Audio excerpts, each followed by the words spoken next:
Muntu wina aliyense pa dziko lapansi amanyadira mpingo wace umene amapemphera, amanyadira mtundu wake, ndipo sapanga manyazi akafika ulo pagulu. Akafusidwa kuti iwe ndiwe ndani, amazitchula mosaopa mopanga mantha. Mwachisanzo, ine ndine Bon Kalindo, the DC, president wa anthu osauka oyamba muno Malawi. Ine ndine wa CCAP, St. Andrews CCAP Church kumulanje pa gofu kalabu apo, kapenanso nthawi zina ndimakapemphera kwa Prophet Mbewe Living Word Evangelistic Church. Inu nanga ndinu ndani? Muzakampeza munthu akulephera kulankhula zimenezo pagulu, muziwe kuti munthu yo ndi wa feki, munthu yo ndi otumidwa. Zisiru zina motumidwa ndi zisiru zinzawo za MCP zulo zidali ndi press conference ku Lilongwe, atazunguzika, mitu yawo itaphwanyika, asakupuma bwino ndi mawu amene anachokera kwa Bishop Msusa wa ku Blantyre pamene ankalalika kutchalichi kwake zokhuzana ndi Krismasi, komanso kulankhula mawu achilungamo osamuopa munthu, kunena pa chilungamo ngati munthu opemphera, makamaka za lipoti la kuja kuchikangawa zimenezo Bishop Msusayo ankanena kutchalichi.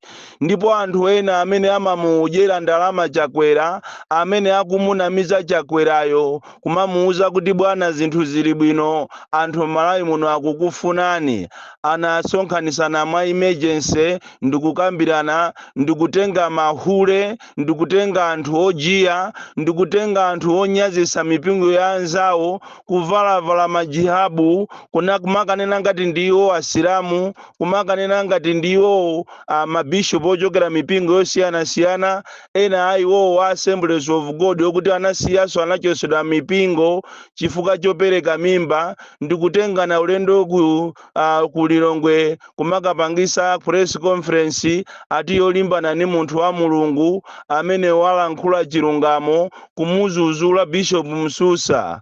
Ndi uchisiru weni uchisiru. Ndipo ku Malawi kunoko ndikophweka kwa basi. Amalawi tafasamo Malawi muno. Anthu ena amati akakhala amaliona ngati ziko lindirawo, ndipo akhoza kupanga china chilichonse. Ndikupusa kweni, ndipo Amalawi ndife anthu opepera koopsa, amene ena mwa ife chifukwa cha njala timagwirisidwa ntchito ndi andale. Ndi chifukwa chake zulo lija anthu ena aonesa uchisiru wawo. Ndipo tithokoze kwambiri atolankhani, makamaka iwe mtolankhani wa ku Zodiac, mwana iwe ukanakhala pafupi lero ndikanakufupa. Ndiwe journalist of the year 2024, wafusa mafuso kwa Nkhandwe, kufusa mafuso kwa agalu ajawo alephera kuwayankha mafusowo. Ndafuna ndikuuzeni kwa inu amene simmamuziwa mu Roma kapena Mkatolika. Mkatolika ndi woopsa kwambiri, akagwira korona ache makamaka mu pemphero la novena, akafuna kulisinja pemphero boma limalakatika.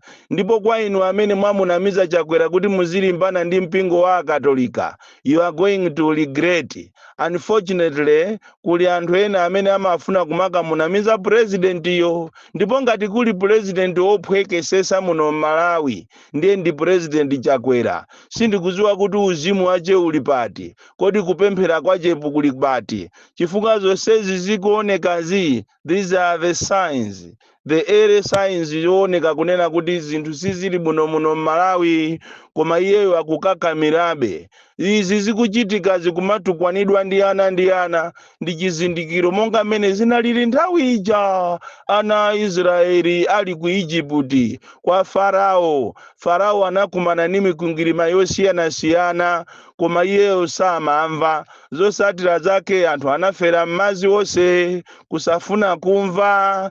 Choncho anthu amene ajawo azulo aja, abale anga nonse kumene muliko, muziwe kuti amene aja sanachoke ku mpingo wa Chisilamu. anthu silamu amene timamuziwa ife silamu ndi wa discipline, ndipo silamu samapanga za uchisiru. Muzakampeza munthu otero si genuine silamu, amene yoyo ndi wa fake, amene yoyo akungofuna ndalama. Ose aja anavala makolala aja kuteko, amene aja atenga matemberero wawo, ena aja nkhope zawo timaziziwa ndi anthu a MCP ojiya, ndipo tithokoze social media yachita exposing azimayi ena ondoyenda usiku, koma nkhani ndiyonena kuti alandira ndalama, ndipo ndalama zonse atalandira aponda nako poyambapo ananamizana kuti apasa ma 3.5 miliyoni.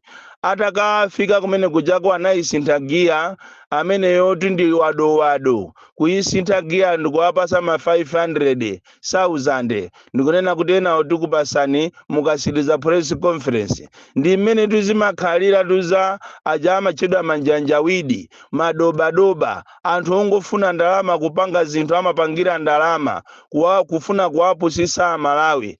Nde atatha press conference ija ziwani kuti kunali ndewu yopsa, anthu ena achoka atataya ndalama kunyanyala chifukwa aponda nako. Koma ambiri ana aja amene muwaona aja ndi ana mu mpingo mwathu muja muka Assemblies of God.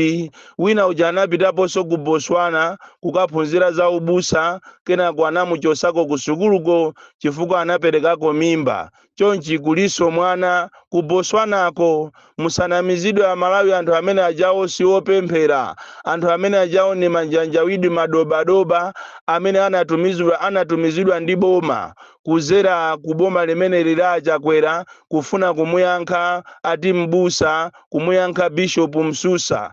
Zimene mukazisatira mu history sizinayambe zachitikapo, kunena kuti munthu akakhale muchali chimwache kumakalalika ndiye wina aja akapangise pakana press conference ndikumakayankha ulaliki. Mungoziwa kunena kuti kutha kwa boma ndi kumeneko. Boma likamatha silimabisika, kumachitika zinthu zambiri. Boma limene lili stranded, limene lapanika ndi chiseko, limene lasowa zochita, amagula ndi zisiru zomwe. Ndi aja muwaona oimba osiyanasiyana akupita kuboma konko, ndi apaja muwaona andale osowa zochita akupita kumeneko. Chonchoso aja muwaona Zulu akupangisa press conference ku Golden Peacock, amene jasi anthu opemphera. Ndi chifukwa chake mtolankhani uja atafunsa kuti mwachokera kuti, mipingo yanu ndi iti, alephera kuyankha, kumayankha zinthu zoduka. Anthu aja ndi ojiya. Nzimayi uja anachena ngati ndi wachisilamu, amene uja amagulisa mpunga munchesimu. Kodi tiziko ilitu tikamanena kuti ziko ili likulamulidwa ndi mamafiya ndipo ndalama zaphweka, Amalawi mukhulupirire zimenezi. Iniyo munamba mwamvapo kuti kunena kuti abusa akuti atalalika ndiye basi boma lakayankha pakana lapanga press conference. Munamba mwamvapo kuti Charagwe chiseko chakupana ise. Ukanakhala wina wanzeru ukanangochita resign, mukanakhala ena anzeru mukanachita give up. Olo munkhonya mmene olo Mike Tyson akamumbuzidwa pamphuno akaona kuti chibagira ichichi, olo mwana uja Chiremba akaumbuzidwa, amachita salenda, amataya tawero nkati muja. This is the right hour imene inu mukanatayira tawero kuwaonesa Amalawi kuti zinthu zakuvutani. Taona ndi mmene Mulungu wakupolamirirani. Kunja kuno kuli njala yoopsa imene sinachitikepo, ndipo the suffering that is in Malawi sizinayambe zachitikapo, ndipo zikuposera pa 1949 kwa akuluakulu amene anabadwa kalewo. Palibe chimene chikuyenda, apeshoni ndi aja akunamizidwa, ndipo boma sinambe ndalionapo boma langatiri kumanamiza anthu aje, kuwayikira ndalama kuboma. Anthu ndikuona pa foni kuchita check ku banki kuona kuti ndalama zalowa, after some minutes ndalama zandikuzichosako. Boma la Chakwera limene ngakhale fetereza mulibe, mafuta amagali moto mulibe, zikakhala zizindikiro za anamondwe zikhalidwe ndi zimene zikuonekazi kusonyeza kuti mulungu sakukondwera ndi ulamuliro wanu. Koma alipo ena omuzungulira chakwera amene akumamunamiza kutero kumeja ndi script ya sewero limene lalembedwa ku MCP awose aja amapanga drama monga mmene tinapangira ife nthawi ya Cyclone Freddy ndi Michael Usi tikufuna ndalama zokuti tiyathandizire anthu kutereko zimene chimozimozi zati kuferanji zapangika zulo pa Golden Peacock munthu kukalalika kuchali chikwache kulimbika fedro anthu ena ndikukayankha wina waboma ndikumakayankha ulaliki mungoziwa kunena kuti nthawi yokutha yasala pang'ono ena waenda posachedwa pompano avula na munthu ngati ukufuna kuti zako zikuyendere bwino osazapanga mistake yoyambana ndi mkatolika akagwira novena olo nsilamu amene akagwira ujeni yake ijayo chachisilamu ja ndikupemphera ndikupanga rubani yache ndikukutemberera iweyo uziwe kuti wapita. Anthu anzeru samalimbana ndi anthu opemphera. Munthu wanzeru suma yankha ulaliki. Iniyo mukanakhala anzeru mukanatenga ndalama ndikupereka kwa zisiru zinzanu zopempheranso ndiye zikapangise maulaliki m'matchalichi mwawo. Koma imwe iyamba iyi yolimbana ndi akatolikayi musanza nayo. Mukanakhala madolo eni nkhani zinatuluka last week yonena kuti boma la Malawi lalandidwa nyanja. Mukanakhala madolo mukanapanga press conference yoapasa zisiru zinzanuzo ndalama zokuti anene ajiye ya nyanja. Koma iyo jia ya Yesuyi yo jia ya mulunguyi yo jia yolimbana ndi mpingo wa akatolika.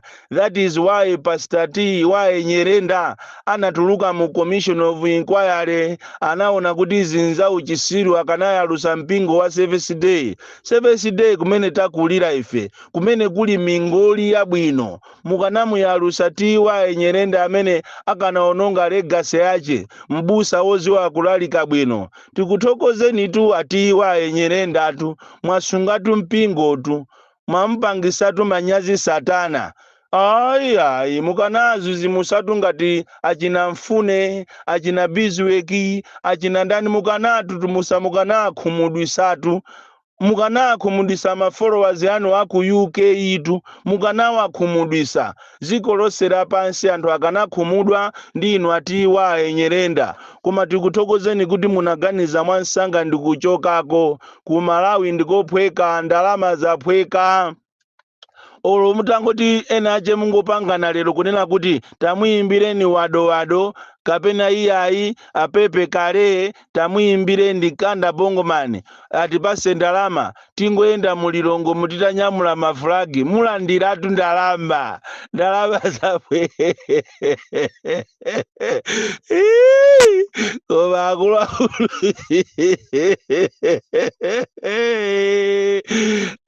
Bishop Msusa malangizo wanga kwa inu amsusa chonde mwauzeni ma followers yanu musamala ndide alendo saziwika bwino chifukwa boma lipafika iwopa they are ready to kill.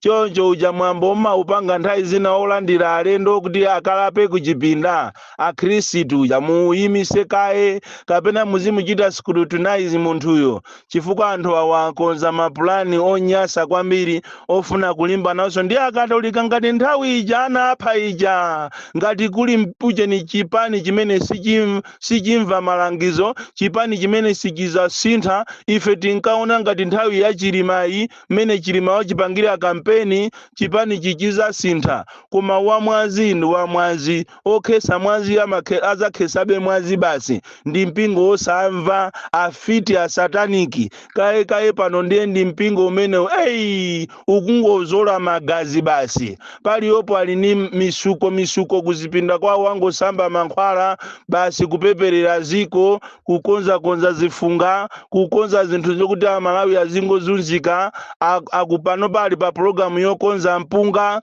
yochita create chimanga aziza chiyalandirisa chimanga cho anthu aziza fashion nacho azizadwala nacho ndi mmene zililitu. Chonde ndikupempheni akatolika konse kumene muli mulimbikiseni Bishop Msusa, ndipo ngati ili programu yomangidwa amene yotu pamene muzammanga inenso zanthandizeni ndikaunyolo kanga, inenso ndilirede, koma zonena kuti muziopseza anthu muno Malawi imene ndiyosagwira.